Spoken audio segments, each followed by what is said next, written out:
Hello everyone, my name is Simple Jain and from today we are going to start with your subject bookkeeping and accountancy. Let me give you a brief about today's lecture. We are going to start with your very first chapter, Introduction to Partnership and Partnership Final Accounts. This chapter is not only important for your syllabus but also important for your further studies. So let's start. I have prepared some written notes and there is a test book for your reference. This written notes contain all the points which are very important, so it will be very helpful for you if you note it down. Let's start with the definition. The definition of partnership is given in Indian Partnership Act 1932, which is defined under section 4. So it is very important to remember the name of the act, which is Indian Partnership Act 1932, and the section which it falls in. Let me first read the definition for you, फिर आधा आधा करके उसको समझने की कोशिश करते हैं. Partnership, that it is, partnership is a relationship between persons who have agreed to share the profits of the business carried on by all or any of them acting for all. इसका first line, it is a relation between persons. इसमें जो word person लिखा है, it does not only include you and me as people but it also includes organization. एक example देती हूँ. समझो जियो industries, जियो और मैं, हम दोनों एक पार्टनरशिप में आ रहे हैं टू मेक दिस मार्कर. ठीक है, तो अब I am a person and Jio as an organization is also a person according to this definition of partnership. So abhi first line, it is a relation between persons. Persons includes people as well as organization. Second line is who have agreed to share the profits of a business. हमारे example में जियो और मैं ये marker बनाने के लिए partnership में आए थे. अब ये मार्कर सेल करते वक्त जितना भी प्रॉफिट आएगा जियो इंडस्ट्रीज और मैं, हम दोनों मिलके बांटेंगे. इसलिए इसमें लिखा है who have agreed to share the profits of the business. Carried on by all or any one of them acting for all. Carried on by all का मतलब होता है कि ये प्रोड्यूस करने के लिए जियो भी प्रोडक्शन कर रहा है और मैं भी प्रोडक्शन कर रही हूँ. बट इसके आगे एक और लाइन लिखी है और any one of them acting for all.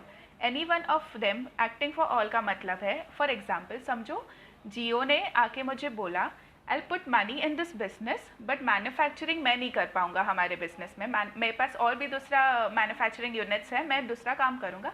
इस बिजनेस के लिए you do the manufacturing and I will just put the investments. अभी इस सिनेरियो में जियो तो पार्टनर है बट वो मैन्युफैक्चरिंग नहीं कर रहा, he is not working in the business, फिर भी he is a partner and I am acting as a partner for Jio as well as myself. So in short, the definition of partnership is it is a relation between persons. It is a relation between persons मतलब या फिर organization जैसा Jio या फिर person मतलब people जैसे हम. It is a relation between the person who have come together to form a business to share the profits of the business. Understood? So इस definition में important is to understand the meaning of the word persons. वो होता है people as well as organization who have agreed to share the profits. Profits also include losses. अगर loss होता है तो जियो और मैं दोनों साथ में loss bear करेंगे. Of the business carried on by all. It can be carried on by सब लोग or any one of them or any one of them acting for all. Okay? Now let's start with features. The first features of partnership is it is an agreement. Why we are saying it is an agreement? Because two people are agreeing. इधर लिखा है word agreed. इसलिए agreement है कि दो people are coming together to form a business. Definition में ही लिखा है they have agreed to share the profits of the business. इसलिए it's an agreement. अब ये जो agreement है it can also be written or oral. Written agreement मतलब piece of paper में लिख दिया हम जियो ने और मैंने एक पीस ऑफ पेपर में लिख दिया है कि yes simple and Jio are coming together to make this marker and earn profits. तो वो तो हो गया रिटन अग्रीमेंट. बट इसी जगह अगर जियो और मेरे सिर्फ फ़ोन पे बात हुआ है या पर्सनली सिर्फ बात हुआ है कि चलो मैन्युफैक्चरिंग करते हैं इस मार्कर का, तो वो हो जाएगा ओरल अग्रीमेंट. अब वो जो पीस ऑफ पेपर था जिसमें रिटन अग्रीमेंट बना है उससे कहते हैं हम partnership deed. Partnership deed is nothing but a written agreement It's a written agreement of partners. Okay. Now let's go to the second point. Number of partners. Number of partners in a partnership firm, minimum number can be 2. मतलब at least 2 लोग तो चाहिए एक partnership firm बनाने के लिए, और maximum number can go up to 50. मतलब अगर 51 हो गए ना तो पार्टनरशिप फर्म नहीं बना सकते.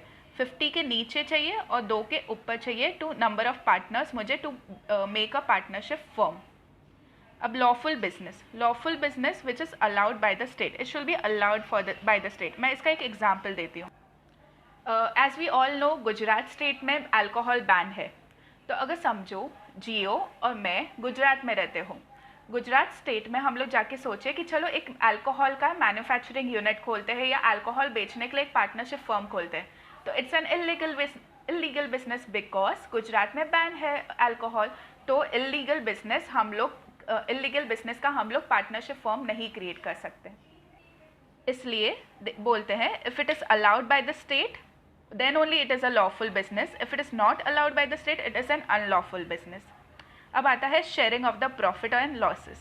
अब sharing of the profit and losses अगर आपके ये पार्टनरशिप डीड में लिखा होगा तो अग्रीमेंट के हिसाब से चल जाएगा.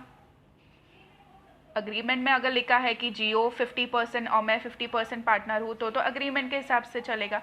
अगर कोई भी पार्टनरशिप डीड नहीं बना हुआ है, क्योंकि ओरल पार्टनरशिप भी चलती है ना. एग्जैक्टली ओरली हम लोग ने सिर्फ डिसाइड किया था कि हम लोग को ये मार्कर बनाना है जियो और मैंने. तो जब ओरल पार्टनरशिप अग्रीमेंट है और आपने अभी तक डिसाइड नहीं किया है कि कितना प्रॉफिट या कितने लॉसेस कैसे हम लोग डिस्ट्रीब्यूट करने वाले हैं, तो हमेशा इक्वल होगा. ओनली इफ अग्रीमेंट नहीं है तो, वरना हमेशा अग्रीमेंट के हिसाब से जाएगा. Next point is unlimited liability. अब ये अनलिमिटेड लाइबिलिटी क्या है? ये टर्म थोड़ा न्यू है अनलिमिटेड लाइबिलिटी, इसलिए इसको ध्यान से समझते हैं. एक कंपनी में समझो ए, बी एंड सी, ये तीनों पार्टनर्स हैं. अब ये तीनों पार्टनर्स ने अपना 10 लाख रुपीस बिजनेस में पार्टनरशिप फर्म में डाला है. एग्जाम्पल है, अगर समझो मिस्टर ए, मिस्टर बी और मिस्टर सी, ये तीनों एक पार्टनरशिप फर्म खोल रहे हैं. ठीक है, तो एक घर बना देते हैं इनका. एक पार्टनरशिप फर्म खोल रहे हैं जिसमें they are getting 10 lakh rupees, 10 lakh rupees and 10 lakh rupees each. ठीक है. अब वो लोग ने आउटसाइडर से 50 लाख रुपीस का लोन लिया. लोन समझते हैं? 50 लाख रुपीस का लोन लिया. अभी ये कंपनी जो है ना वो डूब गई, कंपनी बंद हो गई. तो ये जो 50 लाख रुपीस रीपे करना है वो कैसे रीपे करेंगे आउटसाइडर्स को? तो ये जो 10 लाख कंपनी फर्म के पास, ये फर्म है ना अपनी, ये फर्म के पास 10 lakh rupees which is equal to 30 lakh rupees पड़ा था. सबसे पहले वो माइनस करेंगे, 30 लाख रुपीस माइनस, तो बचा 20 लाख रुपीस. अब ये जो अमाउंट है 20 लाख रुपीस का वो कैसे? तो ये जो 20 लाख का अमाउंट है ये ए, बी और सी अपने पर्सनल एसेट्स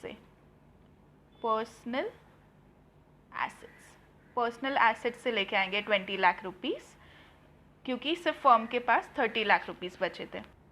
सो ये जो एक्स्ट्रा 20 लाख रुपीस जो ए, बी और सी को अपने पॉकेट से पे करना पड़ा उसे कहते हैं अनलिमिटेड लाइबिलिटी. इन शॉर्ट, अगर किसी फर्म में लॉस हो जाता है और पार्टनर्स को अपने पॉकेट से, अपने पर्सनल एसेट से पैसा लाना पड़े, उसे कहते हैं अनलिमिटेड लाइबिलिटी. ये अनलिमिटेड लाइबिलिटी तो समझ गया. अब ये जॉइंट और सेवरल लाइबिलिटी क्या होती है वो समझने की कोशिश करते हैं. अपने एग्जाम्पल में ए, बी और सी पार्टनर्स थे. ये लोग ने एक पार्टनरशिप फर्म खोली थी जिसमें इन लोग ने 10 lakh rupees, 10 lakh rupees and 10 lakh rupees respectively डाले थे. राइट. अब इस केस में समझो मिस्टर सी इंसॉल्वेंट हो जाता है. इंसॉल्वेंट का मतलब क्या होता है गाइस? इंसॉल्वेंट मतलब बैंक करप्ट हो जाता है.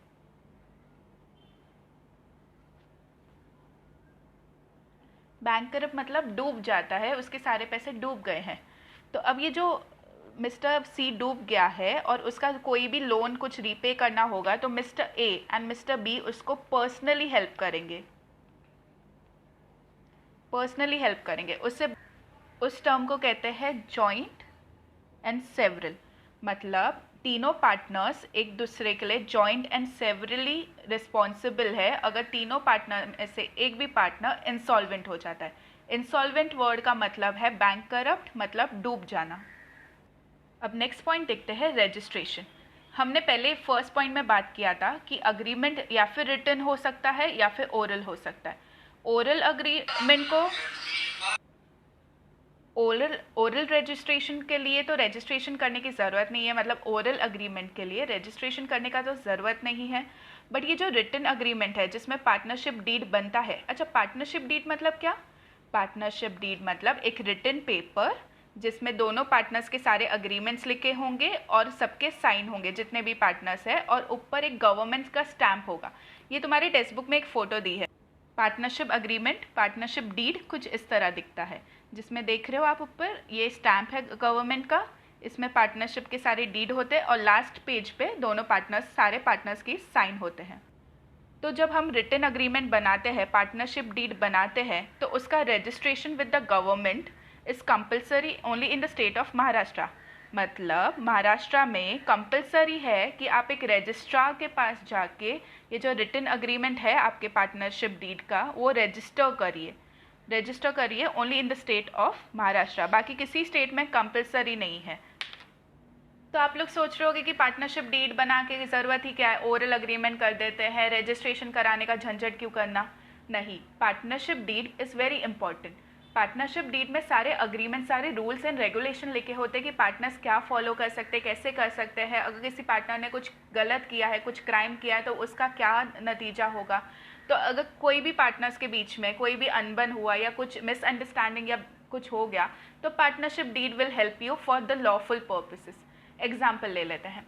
हमारे फर्स्ट एग्जाम्पल में याद है, जियो और मैं एक पार्टनरशिप में आ गए थे। फॉर एग्जाम्पल ये मार्कअप बनाते वक्त मैंने कॉस्टिंग रखा 5 रुपीज़ और जियो बोला नहीं 7 रुपीज़।